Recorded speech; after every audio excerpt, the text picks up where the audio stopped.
Okay, we're going to do a really simple paper merge here. This hive has a queen, a real healthy queen. This hive appears not to have a queen. This hive has no honey. This hive has lots of honey. So we're going to set the queen on top of this hive. This hive has most of the bees. This hive has lots and lots of bees and lots of honey. So we're going to set this one on top of here, and once they merge, I'm going to pull most of these frames out of here, and we're going to overwinter in a single deep in this hive here. There's not enough bees for 2 deeps. So let's get started here. Find my hive tool. Pop this lid here. Okay.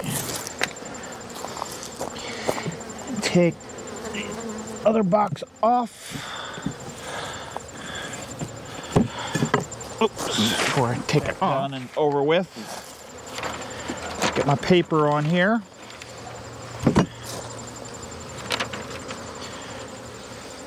Squirt it with a little bit of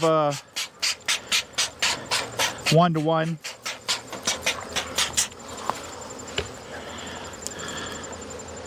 And make it just a couple slits.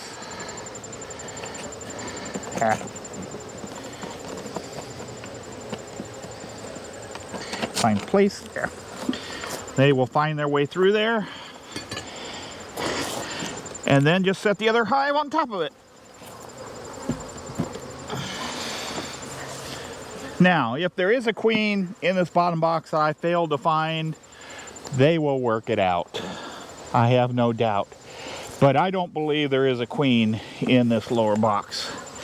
And since these hives are setting right next to each other, I am going to move this over just a hair.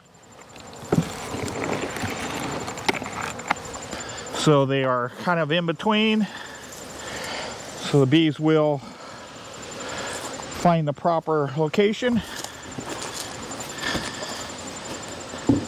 And we are supposed to have some warm weather next weekend. I will come back out here and reduce this down to a single brood box. Paper merge, that simple. This is Tim, Southwest Ohio Bees. You have a fantastic day.